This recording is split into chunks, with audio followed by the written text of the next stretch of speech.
Hello, I just made this awesome terrain piece which can be used for Warhammer, 9th stage, etc.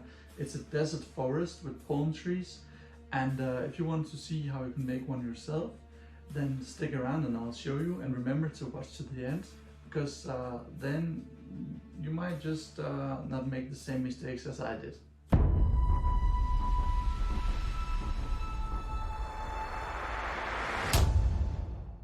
So first off, the palm trees that I made is actually 3D printed. I got them from Loot Studio, from a bundle I think it's called Burriton. And if you're not able to 3D print yourself, you can also make your own, or you can get other people to craft them for you or 3D print them.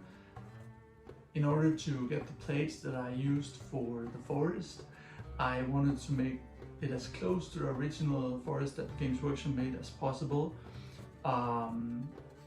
You were able to buy this one way back. You can't buy it anymore, but I just measured, I had one lying around and I just measured it up and used it as the template for the forest that I was going to make.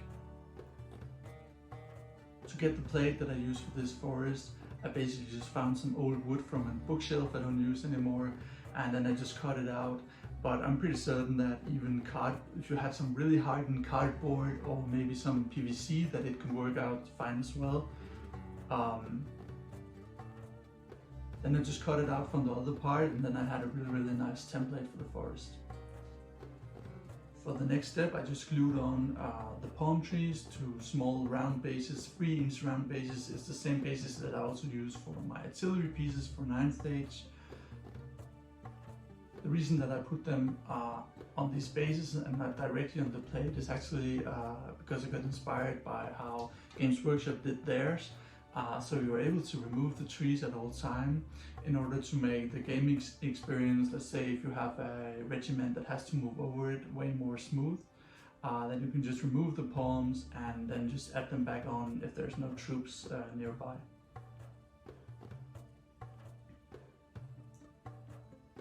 Alright, after that I just started to use the filler, and I just put the fillers all over the plate, and this step really took a long time for me.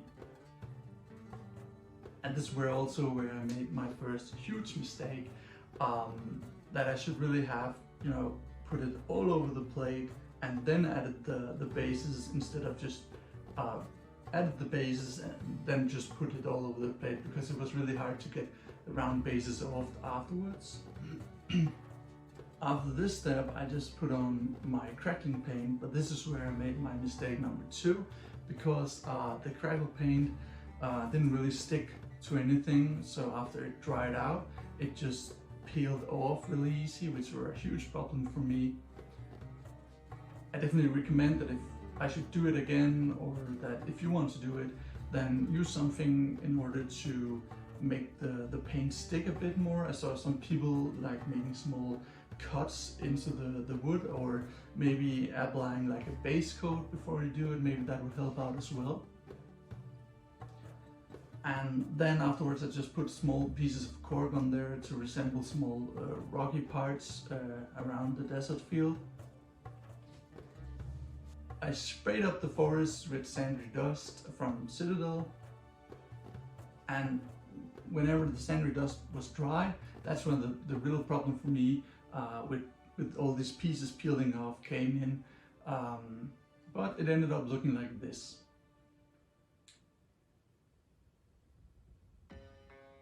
And then I basically just followed the other steps as I did with my other 3D printed Undeads. I applied Seraphim Sepia all over the forest. When it dried, I pretty much just did a 50-50 mix of sandy dust and Ushabti bone, and then just dry brushed it all over the forest. And then I added some tufts in the end. I didn't want to use too much time painting the palm trees, so I did it really simple. I only used 4 colors for this, and the first color that I was going to use is Amazi Desert. I just diluted it a bit with water and then just painted all over the tree part. And then for the leaves, I started up using Lauren Forest, and then I used dark tone all over the models, and afterwards dry brushed it with Elysian Green. And then I have the final result as you see right here. I hope you enjoyed this video, and if you did, remember to subscribe, and I hope to see you again in the next one.